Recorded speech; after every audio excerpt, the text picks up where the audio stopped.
You are listening to Jambo Radio across Scotland. This is Jambo Radio News.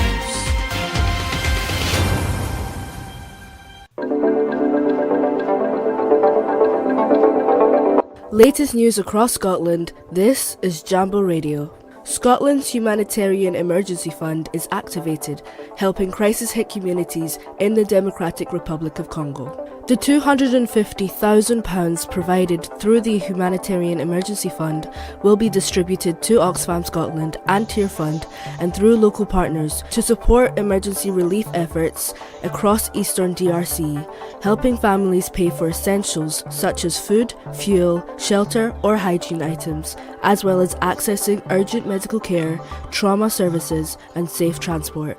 Hollywood comes to Scotland as there are 3 blockbuster films being filmed across the country during the summer. A Warner Brothers film is currently taking place in both Edinburgh and Glasgow. The upcoming Spider-Man movie is also set to film in Glasgow city centre this summer.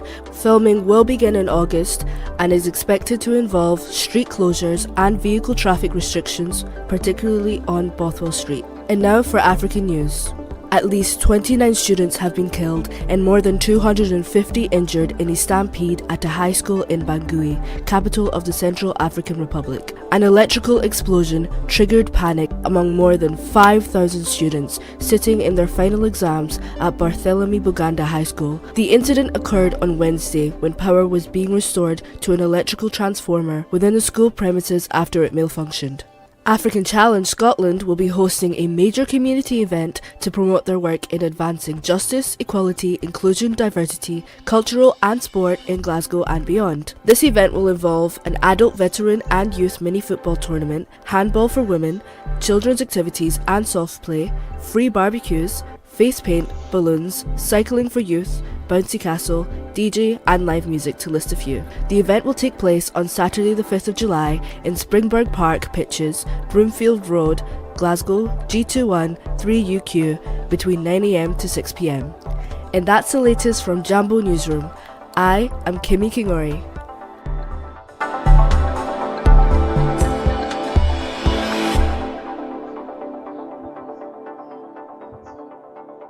To better protect children and vulnerable adults in Scotland, the law has changed. From the 1st of July, if you work or volunteer with children or protected adults in a regulated role, it will be a criminal offence to not be a member of the Protecting Vulnerable Group scheme, sometimes known as the PVG scheme. Whether you're a home help for the elderly or a coach for a kids' football team, you'll need to sign up. Find out if this applies to you at disclosure.gov.scot. Across the World Wide Web, on your mobile devices, on social media platforms.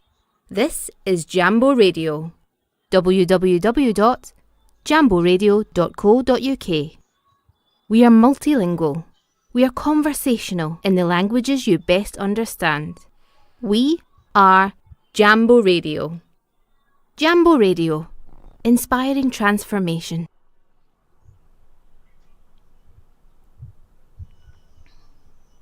Hello, listeners, beautiful people. It's a beautiful day today. This is Cathycee'S Bookclub on Jambo Radio. Hi, good afternoon. I hope you're having a great time wherever you are. Today with me here, I have Bookie. Hello, Bookie. Hello. Hi, how you doing? I'm good, thank you. How are you doing today? Good. Great to see you. And You also, I have with me Zita. Hello, Zita. Hi. How are you, Zita? Fine, thank you. And you? I'm great. So, the past weeks or month, we've been reading a book on forgiving what you can't forget. And this is a book that was written by an American author called Lisa. So Lisa shared her own personal life lesson or journey on forgiveness, healing, emotional pain. And so today we are going to dive deep to discuss about the chapters and things that we learned from the book and things that the book really showed us that we didn't even know before we read. So I'm going to kickstart with the chapter 1. So the chapter 1 briefly spoke about, the author spoke about her having a devastating time with her husband, getting to know about her husband cheating after 20 odd years of marriage. And, during that time, dealing with heartbreaks, emotional pain, hurt, trauma, and all that. It wasn't just about the pain that she was dealing with, but a lot of things was actually not going right in her home. She was very much struggling financially, and that was all proud to the heartbreak, proud to the pain and all that. Her children were struggling, and in the midst of that time, she also got diagnosed with cancer. And dealing with emotional pain or trauma or heartbreaks, whatever that thing, could also have a great impact on even how you see yourself as a person. So Lisa, really struggling through those times, also actually forgot her wealth. And that's what some of the things that she shared with us was that even having to go to counseling, she hadn't washed her hair for like months. She forgot to put on deodorant, and at a point she had to go into the counselor's bathroom to use the air freshener as a sort of deodorant, because she realized that she wasn't smelling great. So these are some of the things that pain or emotional pain, trauma, heartbreaks can really cause us. It can cause us to forget who we are. And in that chapter, she also spoke about some things called soldiers of unforgiveness. I have not even heard anything about what is soldiers of unforgiveness until I read this book. And she spoke about anger, bitterness, resentment, and all that. So my question to the panels that are with me today is that, have you ever have to use any of these emotional unforgiveness, soldiers of unforgiveness, in the form of not really dealing with what you are dealing with on the table, like confronting your pain, but rather just using those kind of soldiers, if I may say, as a form of covering up? So I would say that when I think about the soldiers, it's like a defense mechanism in essence. You're numbing the pain, or you're going through a period of maybe silent treatment, if anything, whereby you're trying to either navigate or negotiate how you manage your emotions. But those emotions, sometimes in terms of your defenses, may also be not helpful at times. It may be a protective factor for you, if anything, but it may also be a problem at the same time. So I think there's an important thing here in regards to how long do you stay with those soldiers for, if anything, before you do the work in uncovering, okay, are these helpful or healthy mechanisms, or are they mechanisms that are actually, holding you back from your healing process ultimately?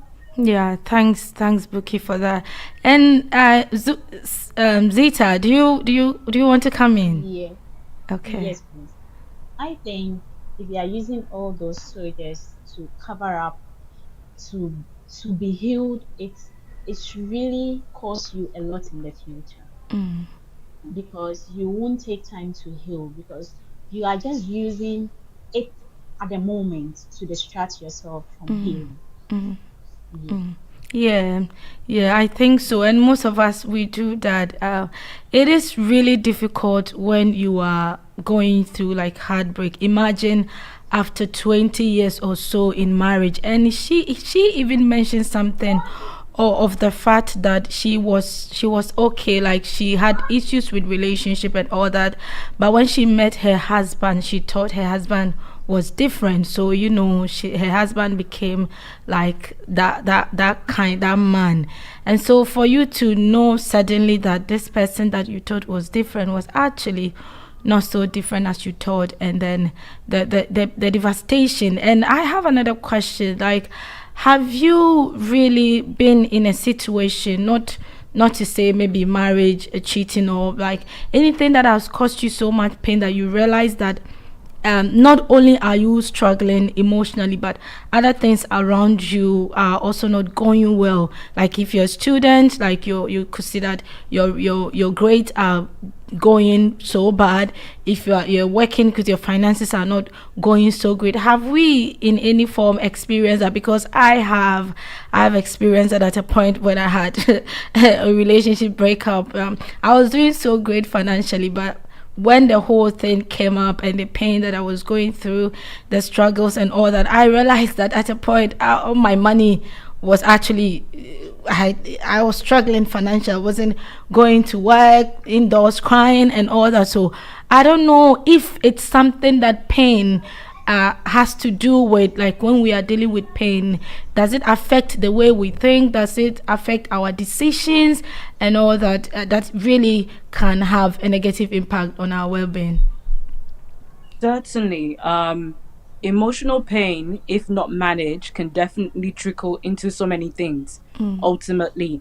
And if it's not managed well, it can become something that feels quite overwhelming, that you feel like everything around you is falling apart, if anything. Or you begin to make decisions in regards to trying to comfort yourself, if anything, because you're navigating, trying to heal yourself from the hurt that you can't control ultimately. So it is something that can happen in regards to whereby if it's a breakup or an exam you failed or something didn't quite work out, maybe a job rejection, if anything, employment rejection, that if it's not managed and you feel like, oh, something is been repeated, it's like a repeated pattern, ultimately, that you as a person could make decisions that are unhelpful, but in the situation you feel like, oh, I'm working it out, but can be challenging if needed. Yeah, thank you so much. I think that's right. So pain has a way of not only distracting our lives, like not only distracting the way we feel about ourselves, but it also has a way of distracting or destroying even our lives, like our career.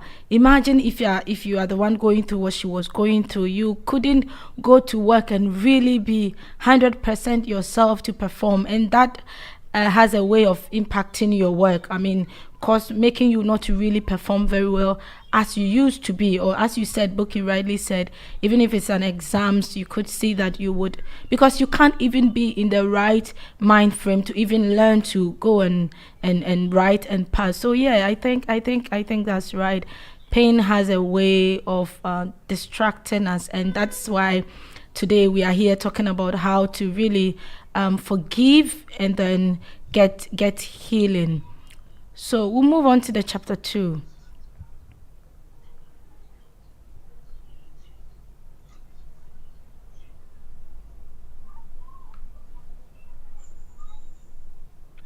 Okay. Hi, Bookie. Hi. Do you have anything to say on the chapter 2?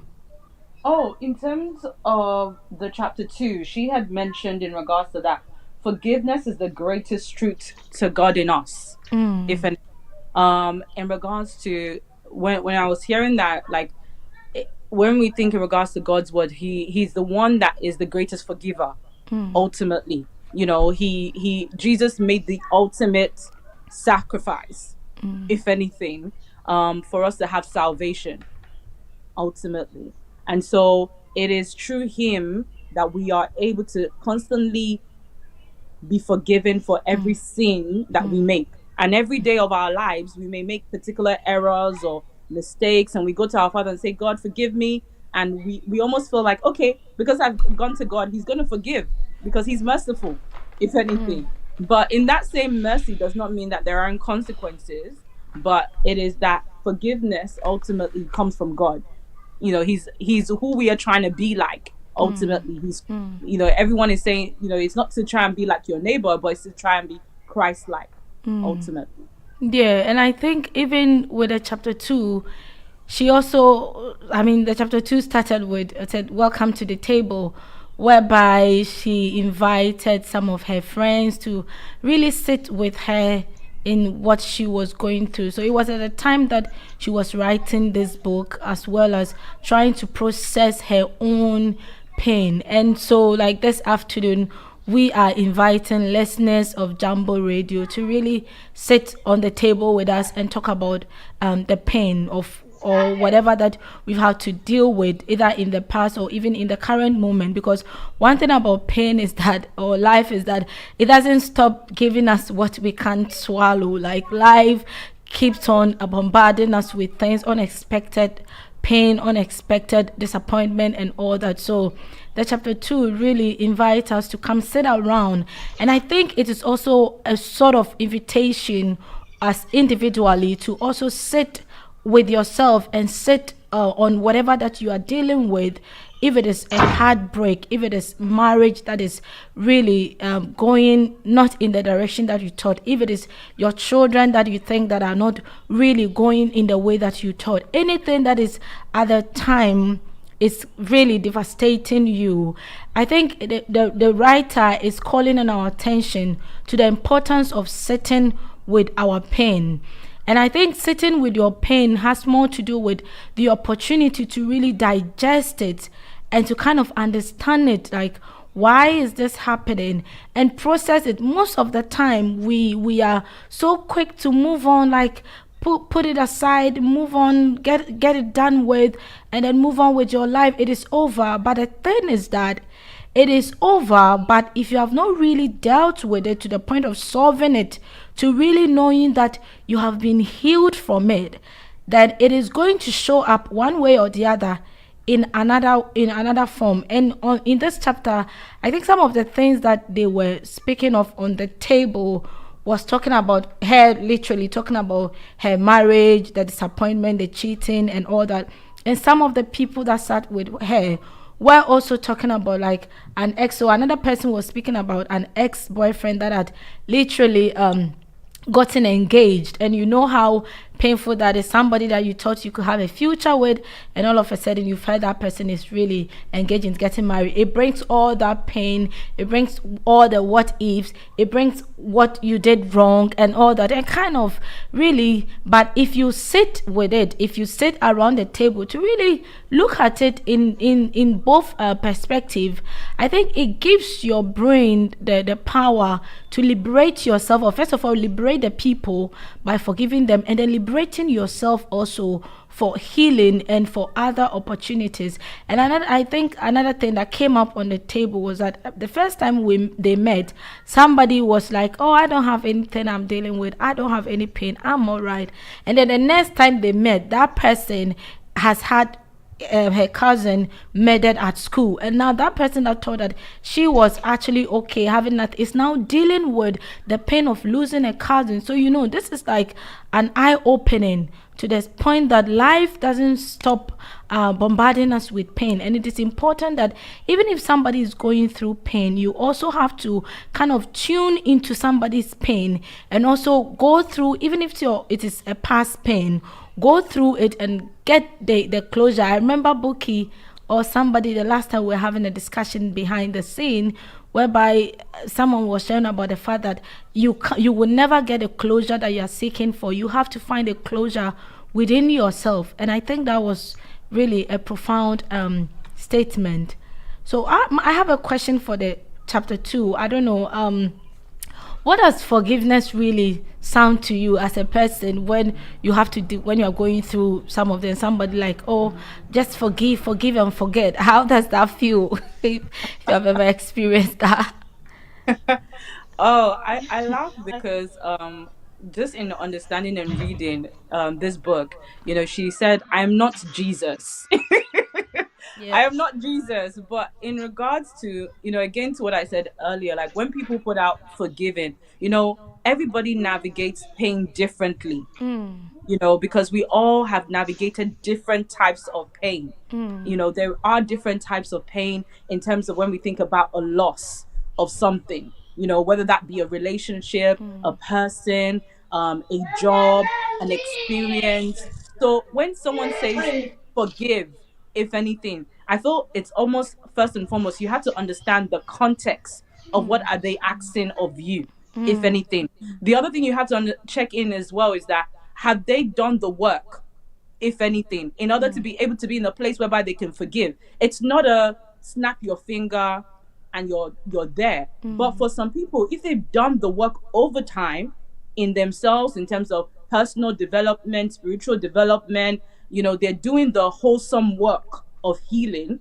It could be that, you could say forgive, and it could be like, oh, switch, I can forgive.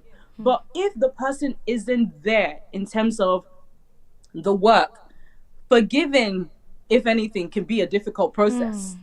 Because again, like I said, in this book, at one point in time, she said, I am not Jesus, if anything. But as we are understanding our walk with God, if anything, and how he's so loving and kind and faithful and all in all, if anything, we're having to learn that if we are saying we want to be Christ-like, it's giving the same grace that God wholeheartedly gives to us on a day, on a daily basis, every day of our lives, if anything. Thanks, Buki. That's really deep. Zita, do you have anything to share on that? Yeah, I think forgiveness is everybody and how they take their pain, and everybody and how they work with their emotions. Let's say I've gone through something and I come to you, oh Kathy, this is what I'm going through. You, Kathy, haven't been in that situation. So at that moment you can be like, oh, this is a very small thing, oh, just forgive. But what is it that what the actual thing is like when you are alone, how do you feel? Have you accepted all these things that, oh yes, I want to forgive, I want to forget about the pain, how am I going to grieve about this thing? All those things comes in. It also help you to forgive, because if you don't accept it that, oh yes, I've been through pain and I have to just sit and grieve and go through all these process, I think you can't forgive. Yeah, thank you, Zita. Yeah, forgiveness. If you are, to be honest, the last time we were here, even though we had a short time, couldn't really digest it. But I think society also has a way of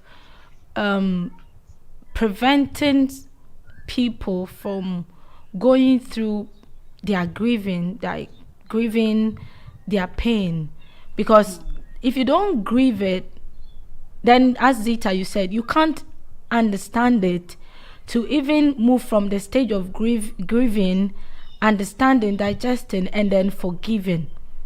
So I think it is important to even understand what we are forgiving, as you said, what we are forgiving, and then the propensity of it. Like Buki, you rightly said, everyone handle pain. Zita, you also mentioned the same thing differently. So something that can take someone like a day or a week can take someone like a year or years. Like losing a child or losing a sibling or something like that. You can't just skip it like in the next month and move on, because that person has been with you throughout your life up until the time that they left. So the memories, the photos, the sayings, the laughter, everything will keep on kind of coming to you. So the timing, the season, and then the understanding of what you are going through also has a way. But I think, as Buki rightly said,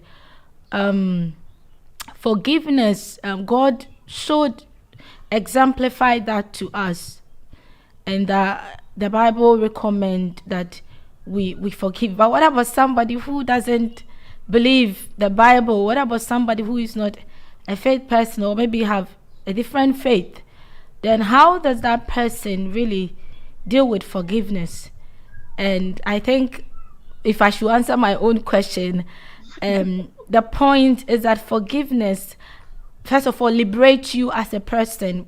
You are holding on to something, like something someone has done and that has hurt you so much, like you are broken. Like this author said, she was so broken, she stopped taking care of herself. She stopped washing her hair. She stopped doing things that will make her well. She developed cancer in the midst of it.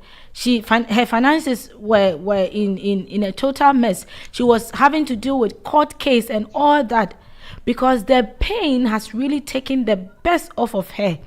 But in order for her to really come out of this, is the first thing is to kind of release that which you're holding on as a result of what someone release it, let it go, and then by releasing it, you are also releasing yourself of the pain. So I think that would be the answer that I can slightly or humbly share with somebody who is not a faith person, because when you forgive, you let the person off. But it doesn't mean that what, as the book also said in another context, it doesn't mean that what they did was right, so you have to forgive them.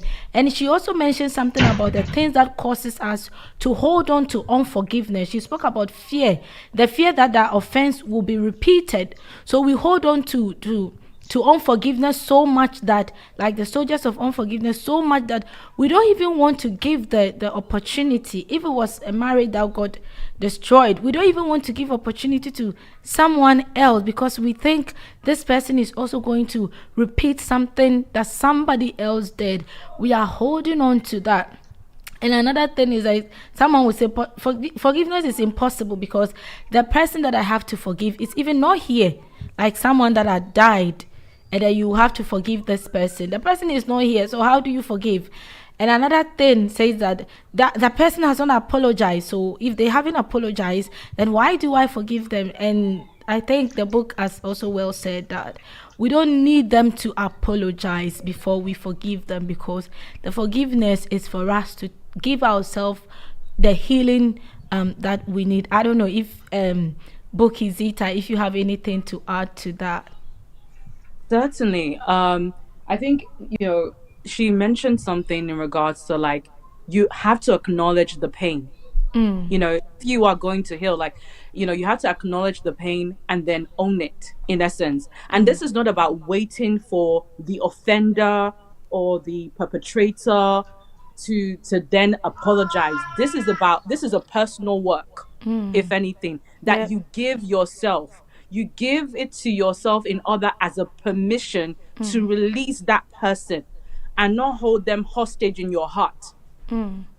Whether in your heart, your mind, your body, if anything, you're not trying to keep score of them in order that you are able to soar higher ultimately. So it is in regards to in order for you to release them and to be able to move forward, if anything, forgiveness is about acknowledging your pain, owning what your part is, owning what that person's part is, and releasing them in order that you're able to move forward for you. Not for them, but for you. Yeah, 100%. So the forgiveness, whether you are a third person or not, is actually for your own good. Thank you, Bookclub. We'll move on to the chapter 3. The chapter 3 begins with a quote that says that forgiveness is a complicated grace that uncomplicates my blinding pain and helps me to see beautiful again. So he said that forgiveness is a very complicated grace. Very, very complicated. Imagine someone has hurt you, as we just said, so badly, and you just have to forgive, like as if it never happened. Forgive, like that's so complicated. But he's saying that it is also an it helps to uncomplicate the blinding pain that helps me to see beautiful again. So I don't know, do we have anything to say on this quote? Like, forgiveness, first of all, is a complicated grace. Like, it's complicated because you think that if I forgive them, then I am giving them my power to say, yeah, I'm giving them my power. So you want to hold on to the unforgiveness so that you can have control, But it's saying that no, it is actually, it helps you to see beautiful again. Because imagine if you forgive, it means that not only you letting go of the hurt that you are going through, but you start your healing journey and you begin to have a perspective about what life is, because unforgiveness can really cloud your perspective and how you see life, how you see people. And then even she mentioned in some part of the book whereby because of unforgiveness, she started becoming someone that she was actually not. I'm sure we'll get to that part. Let me not jump the gun too quickly. So yeah, so I want to ask: have we ever had to ensure that we don't end up becoming the people that hurt us? Like we don't allow our wounds or our pain becoming the people that hurt us.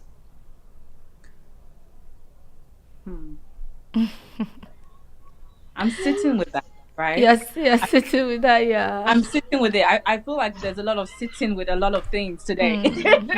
Yeah. As we are in the room. I think there is such a thing in regards to when you are, they say hurt people, heal people, heal people. I think I might be, something along those lines. And so I think there's an awareness that if you've been hurt and you aren't enlightened, you could hurt another person, right? And not necessarily that was your intent, but because you're navigating pain, you may then project that to another person. An innocent bystander, by the way, possibly. Now, if you're doing your healing work in yourself, you might be navigating hurt, but because you know what that hurt feels like, you are more aware, more alert, if anything, to not do the same to another person.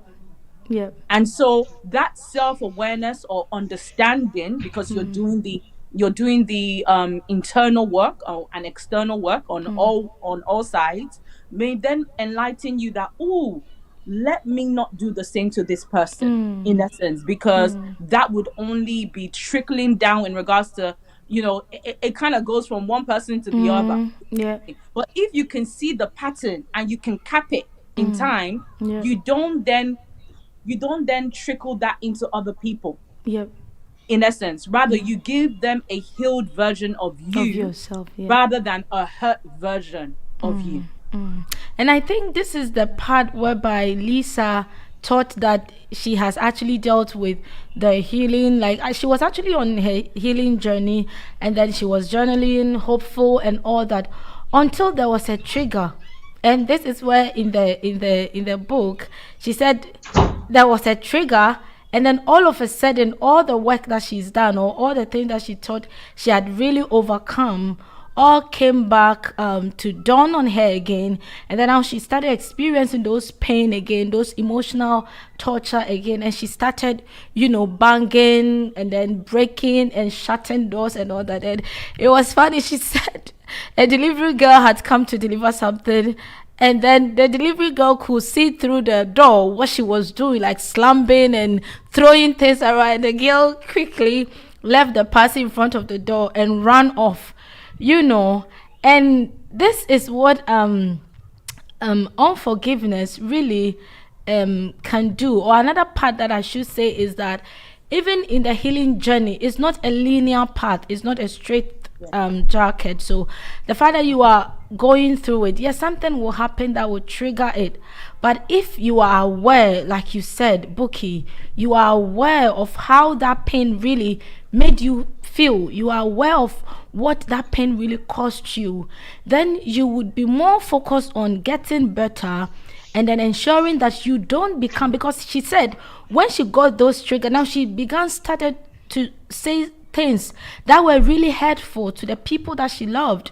And and this is what happened. So the point that we are making here is that we have to do the healing for ourselves. We have to forgive and then do the healing so that we don't end up becoming the people that hurt us. We don't end up hurting the people that we love, because it is always the people that we love that we're going to hurt.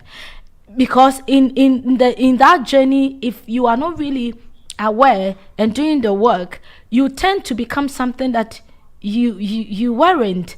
And then because of the pain that somebody has inflicted on you, you end up also inflicting that pain on somebody else.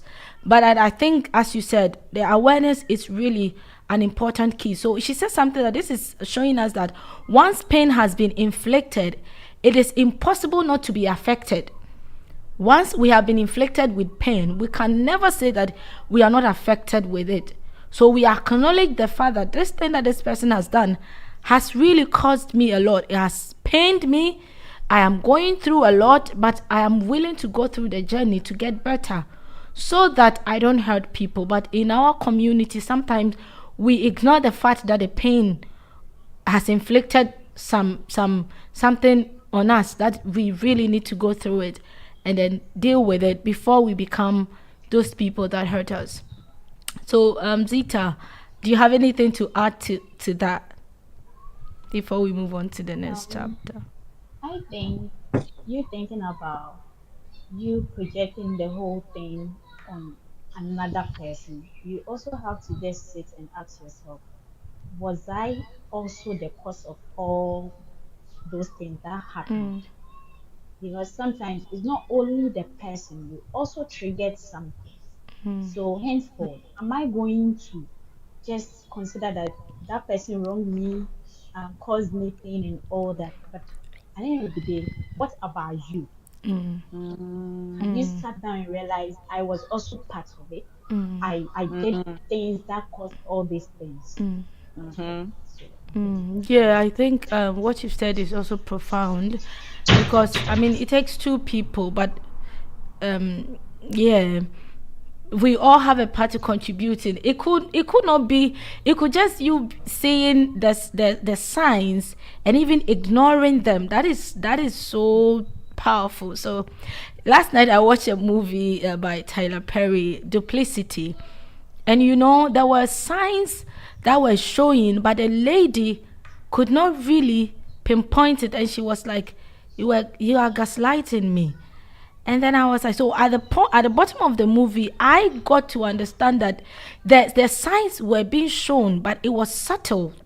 So it was so difficult for the lady to know that, no, this person that I'm dealing with is not actually the person, but it was so subtle.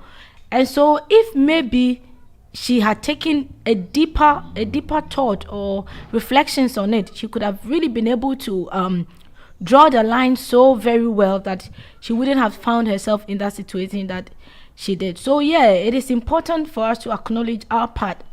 And another thing is that if care is not taken, we could be so overly I don't have the right word, like vigilant, that we could be putting words or actions on people that aren't so true because of what we have been through, or some of the things that we have experienced. But it's always important to have to really be on both sides and to really try to understand what it is that I am dealing with here, and understand your part that you are playing in, so that even if something happened, yeah, you could know that, yeah, I did my good best, not my bad best, if there's anything like that. So yeah, thank you, Zita, for that. We'll move on to the chapter 4.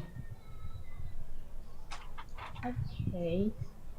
The chapter 4 talks about how is forgiveness even possible when I feel like this. So I think she got to a place in which I will call it the dark room, where you feel you can never amount to anything because everything around you is shattered, and all that is left is your tears. So that's the part that she wasn't even taking a bath, like forgot to do all those things, forgot, I can say maybe even she forgot to eat and all that, and we've Yeah. all been in that phase before. Yeah. Yeah, to the extent that even she wasn't using deodorant and all that. So she went for an appointment and she felt better.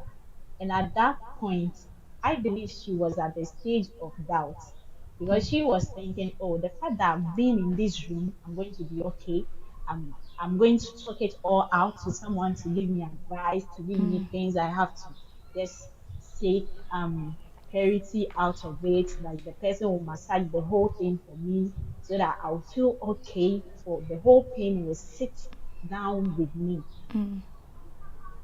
So at this time, so much felt unsettled, as she said, unsettled in many of her relationships. When a person's life explodes, people around them have different reactions. That's so That's so true. I So think that's when you see mhm. that's when you see the very best form of compassion in most people, Mm, but not in everyone. mm, She wanted those who have hurt her to feel sorry or say, I'm sorry, or to say, let's solve or settle the situation or mm, the issue so that she didn't know why she have to do all those things so that she can heal just like that. mm, Like she can just accept it and say, oh, because we've sat down, we've had talks, we've done this, so at least I have I've gotten what I'm supposed to get and now I'm okay and I have to heal just like that. mm, But one thing is like you don't you don't take closure from those who hurt you. mm. Yeah, yeah, Yeah, yeah. You don't take you closure don't. from those who hurt you, Yes. and I think that's something that the book really spoke on. And I think another thing I think she even used example in the Bible, John 5, the Bethesda story, the Yes. Bethesda pool, whereby the man had been at the The pool layman. for Yes, the 38 layman. years. And I think the point in that is that it begins with you, the individual. And Zita rightly said it, that we sit around waiting that the person had to come and apologize. We expect the person that hurt us to come and say sorry and all those. But sometimes that doesn't happen. So does that mean that we are going to be like the man at the poolside in the Bible, the Bethesda pool, and then be there for good 38 years waiting for someone to come and say, I'm sorry for what I did, please forgive me, before we release it? No. So it always had to start with us. Forgiveness has to start with you. Healing has to start with you. So I think it is important. Know how worthy you are. Know your worth. Know that you matter to your family. Know that you matter to your community. And then get healed. Get the help that you need. And then be the best version of yourself, because you don't want to be like the man at the poolside and be there for good 38 years just because nobody is coming to give you the closure that you need. And Zita, thank you so much. You ended us so perfectly by saying that we will never get the closure from the person or the people that hurt us. So let's find the closure for ourselves. Let's seek the help that we need and get better, get healed, release the people of the hook, forgive them, not for them. You are forgiving them not because they deserve it, because we even didn't deserve it, what Christ did for us, but he forgave us. So we also have to learn that. So my question is that which one comes first when it comes to healing and forgiveness? Do we have to forgive before we get healed? Or do we have to be healed before we said, okay, now I'm healed, I'm 100% okay, so I'm going to forgive them? Okay. I think it's on the journey, Okay. of healing, that you are forgiving someone, and it's not about, there was something she said, going, that in regards to like, it's not about forgiving the person. It's bringing a willingness to forgive, right? You're not going to necessarily forgive them in one go, in essence, because what, as the previous chapter talked about, it might be that you may experience triggers at different points in time, and it might awaken your initial, oh, I've forgiven this person, if anything. So it's along the journey, if anything, that you're forgiving the person, you're making different choices or better choices in regards to how you react, how you respond, if anything, how you manage them, how you manage yourself, if anything. So it's on the journey, is what I would say. Yeah, So, yeah, so it I is. think Mm-hmm. I think Zita. healing I think healing comes before forgiveness. Because Okay. until you have come in terms and accept and have a deep thought before you can let go and forgive. Okay. Okay. And without healing, you can never forgive. Okay. Mm. Okay. Okay. Because I Pardon had me. I want. COVID.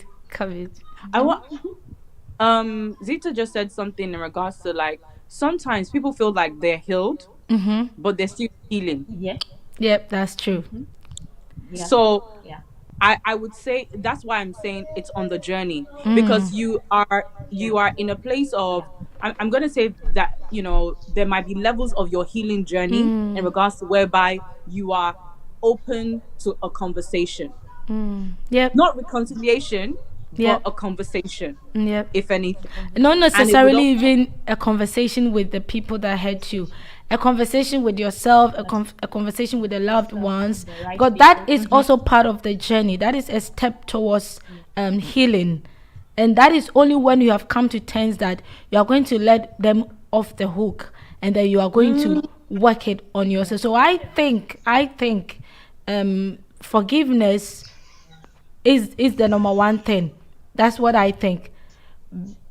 Because how can you even say I'm getting healed when you are still holding on to something that had happened, when you are still holding on, when you haven't let go, you are bleeding, like you said, a bookie. So it's in phases. The healing journey comes in, it's in the journey. I will borrow your phrase and say that. So it is in the journey. Let's move on quickly to chapter 5 as our time is gradually. So the chapter so just come So in. chapter 5, she had talked about whereby, she made an exception to her having her husband, that before her husband, she wasn't able to acknowledge men. So chapter 5, the chapter is called Connecting the Dots. And she gave us very much context on her early childhood in regards to what she had experienced early on in life, from Yep. who her mother was, who her grandmother was, the experiences there, the experiences she had in fifth grade, because this is in America ultimately, and her experience in regards to the rules that she grew up with at home, in regards to what her mother had given to her as life lessons, were not the rules she experienced on the school playground, if anything. Whereby, there was the popular people, and then there were the people that were not accepted ultimately, because people were put in different categories. And how she is able to see that some of her early childhood experiences are literally part of the influences that may have impacted her in one way or the other in her adult years, ultimately. And so she breaks down in regards to some of the experiences we have in our early childhood. Some of them could be delightful and amazing, Yeah. and some of them could be also things that have brought a lot of pain, if anything, that trickles in how we see people, how we see ourselves as Yeah. as an individual, how Yeah. we, experience life in its fullness, ultimately. So it is in regards to some of her context here is very much in regards to understanding where certain things come from, and whereby in connecting the dots, you're able to correct it as Yeah, well. yeah, yeah. Thank you. That's well said, Bookie. So that the chapter 5 is like collect it, like collect the dots, collect the things that happen in your childhood, collect them, and try to make sense of what you are dealing with at the moment, what your life had turned out to be, what you are going through, how you experience pain, as you rightly said about her childhood and all that. As I have a question, my question is: do you believe in childhood trauma? Like, is childhood trauma real? And then, if so, then how have you noticed the way it has impacted you as an adult now? Ooh. Childhood trauma is real. Yeah, Childhood trauma is real. Okay.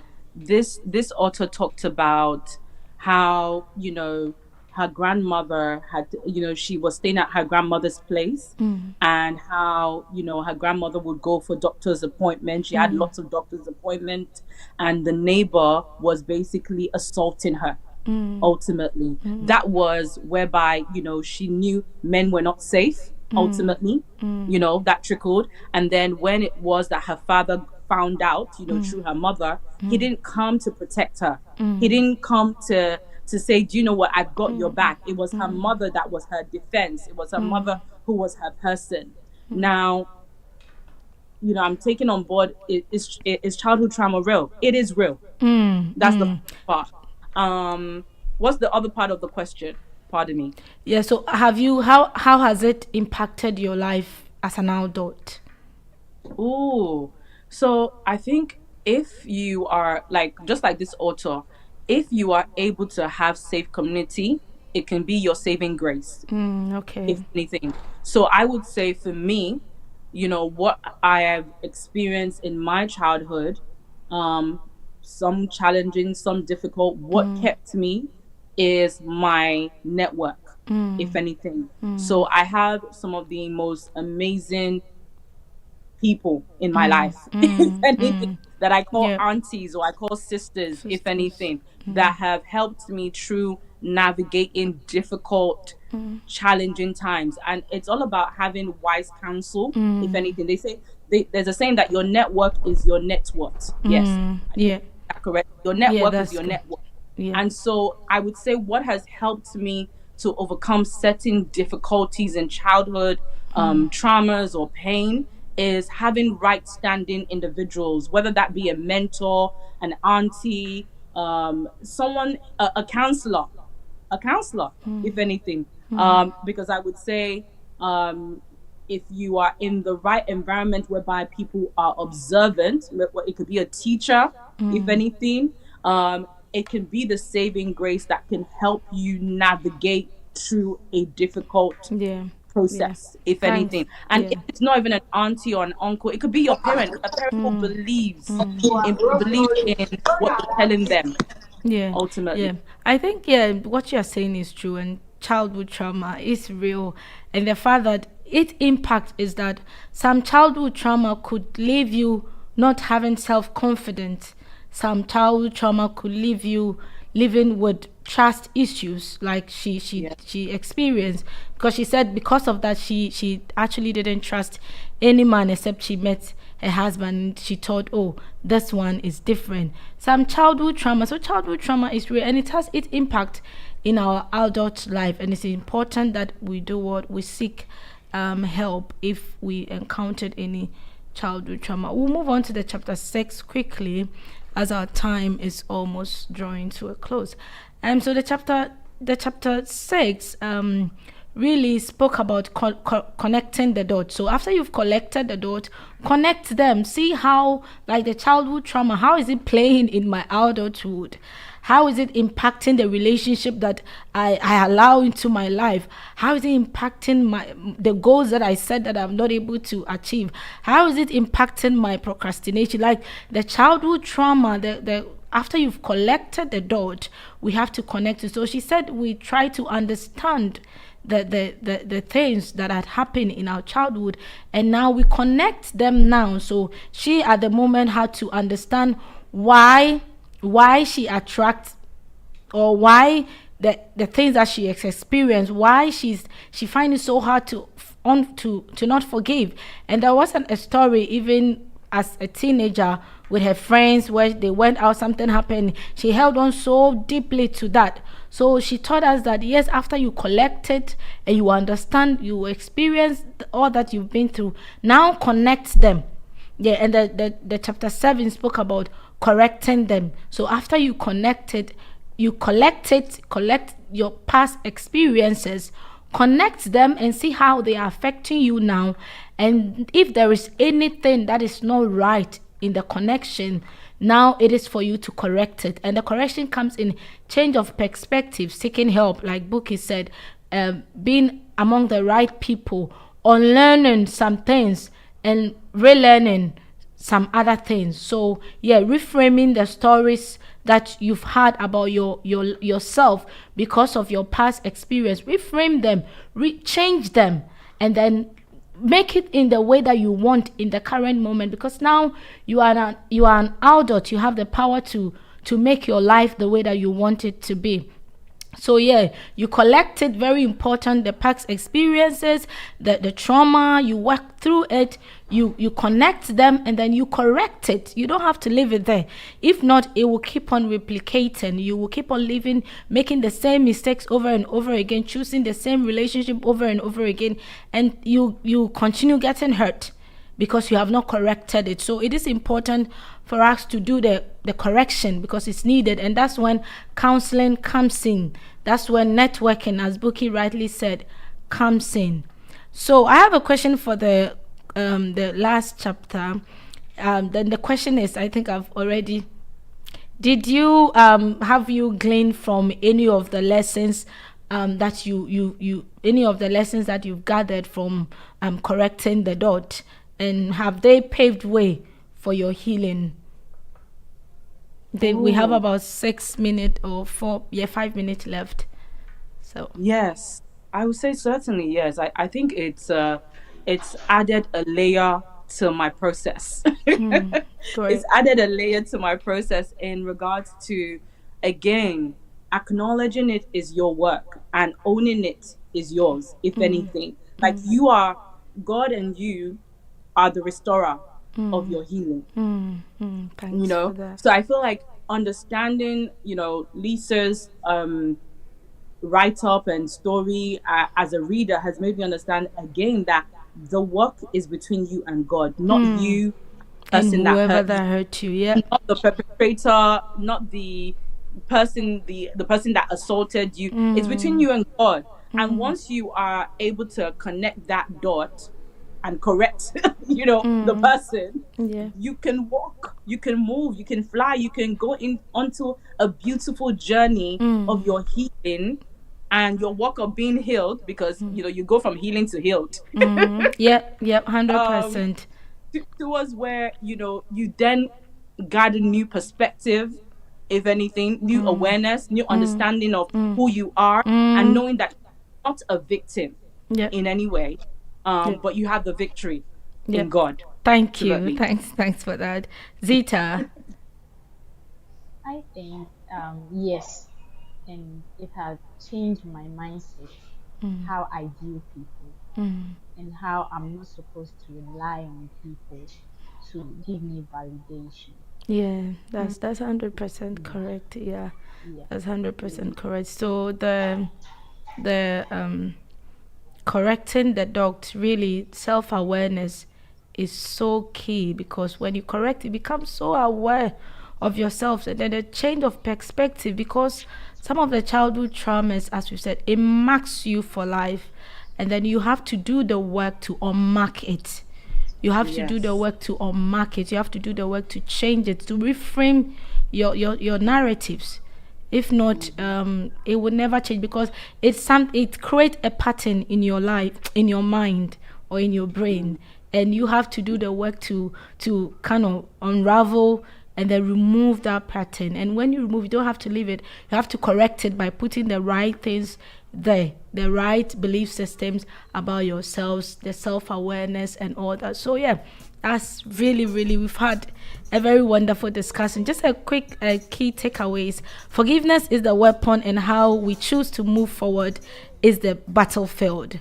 And then C.S. Lewis said that everyone says forgiveness is lovely idea until they have something to forgive. Forgiveness is not adding to your pain a misery too great to bear. It is exchanging bound up resentment for a life of freedom. So thank you so much for joining us today on Jambo Radio. This is Cathycee'S Book Club, and if you want to be part of us to read different kinds of journal, different kind of literature, you can contact us on cathycee'sbookclub.com, or you can contact Jambo Radio, and then they will link up with us. Thank you so much, and we hope to speak to you soon. Bye. Bye. All we need is one love. One love. All we need is one love.